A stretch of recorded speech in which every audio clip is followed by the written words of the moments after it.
Hi guys, welcome to Arteasy. In Arteasy KUBOOS Puttu ഉണ്ടാക്കുന്നത്. അപ്പോൾ ഇതിന്റെ മെയിൻ ഇൻഗ്രീഡിയൻസ് കുബൂസ് തന്നെയാണ്. അപ്പോൾ കുബൂസും പിന്നെ ചന മസാല ഉണ്ടാക്കിയിട്ടുണ്ട്. അപ്പോൾ നിങ്ങൾ ആ വീഡിയോ ഫുൾ ആയിട്ട് കാണുക. അപ്പോൾ കുബൂസ് ഇത് ഒരു 1 ഹവറോളം ഫ്രീസറിൽ വെച്ച കുബൂസാണ്. അപ്പോൾ ഫ്രീസറിൽ വെച്ച് കഴിഞ്ഞാൽ നമുക്ക് നല്ല പൊടിഞ്ഞ് കിട്ടാൻ വേണ്ടിയിട്ടാണ് ഫ്രീസറിൽ വെക്കുന്നത്. അപ്പോൾ നോർമലി ഫ്രീസറിൽ വെച്ചില്ലെങ്കിൽ സാരമില്ല. പക്ഷേ ഞാൻ ഇതിനകത്ത് ഫ്രീസറിൽ വെച്ചിട്ടുണ്ടായിരുന്നു. അപ്പോൾ ഇതിനെ ചെറിയ ചെറിയ കഷ്ണങ്ങളായിട്ട് മിക്സിയുടെ ജാറിലിട്ടിട്ട് ഒന്ന് പൊടിച്ചെടുക്കാം.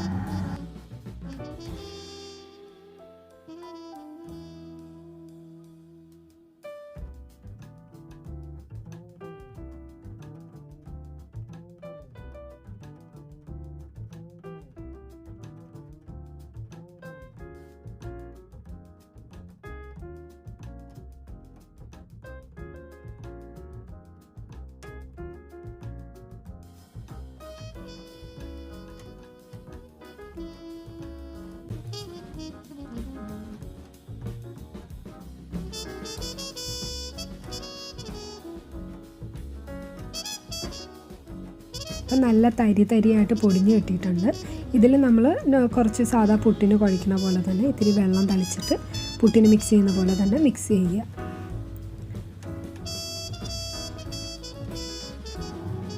ഇത് നമ്മൾ നോർമലി ഫില്ല് ചെയ്യുന്നത് പോലെ തന്നെയാണ് ഫില്ല് ചെയ്യുന്നത്. തേങ്ങ പിന്നെ കുബൂസിൻ്റെ പൊടി നമ്മൾ ഓൾറെഡി മിക്സ് ചെയ്ത് വെച്ചിട്ടുണ്ട്, അതും കൂടെ ചേർത്തിട്ട് ഇങ്ങനെ ഫില്ല് ചെയ്യുക. ഫില്ല് ചെയ്തതിന് ശേഷം പിന്നെ പെട്ടെന്ന് ഇത് കുക്കാവുന്നതാണ്, ഒരുപാട് നേരമൊന്നും വെക്കേണ്ട ആവശ്യമില്ല.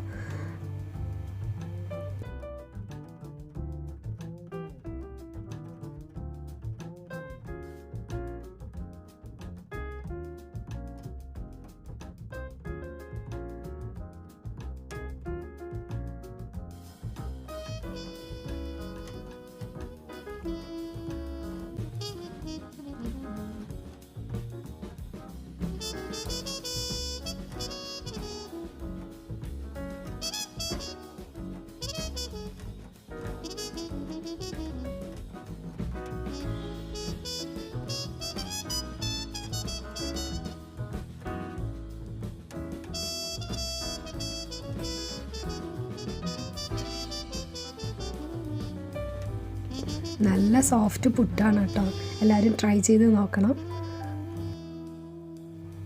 നമ്മളിനി ഉണ്ടാക്കാൻ പോകുന്നത് ചന മസാലയാണ്. അപ്പോൾ ചന മസാലയ്ക്ക് വേണ്ടതെന്ന് പറഞ്ഞു കഴിഞ്ഞാൽ ഒരു പാനിൽ കുറച്ച് വെളിച്ചെണ്ണ ഒഴിക്കുക, കടുക് പൊട്ടിക്കുക, അതിനുശേഷം സവാള, ഇഞ്ചി വെളുത്തുള്ളി, പച്ചമുളക്, കുറച്ച് കരിവേപ്പില നല്ലതായിട്ട് ഒന്ന് വഴറ്റിയെടുക്കുക. ഇതൊരു ബ്രൗൺ കളറാവും, അതുവരെ ഒന്ന് നല്ലതായിട്ട് വഴറ്റിയെടുക്കുക.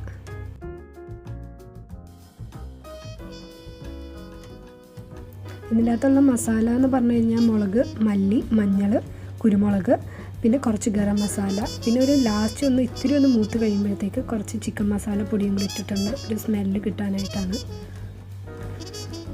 അപ്പോൾ ഓൾറെഡി ഇത് നല്ലതായിട്ട് മസാലയായിട്ട് മിക്സ് ആയിട്ടുണ്ട്. നമ്മൾ കുക്ക് ചെയ്ത് വെച്ചിരിക്കുന്ന ചന ഇതിലേക്ക് മിക്സ് ചെയ്ത് കൊടുക്കുക. ഇതിൻ്റെ വെള്ളം വറ്റുന്നവരെ നല്ല രീതിയിൽ വേവിച്ചെടുക്കുക. എല്ലാവരും ഇത് ട്രൈ ചെയ്ത് നോക്കണം, വളരെ ടേസ്റ്റി ആയിട്ടുള്ളൊരു ഡിഷാണ്.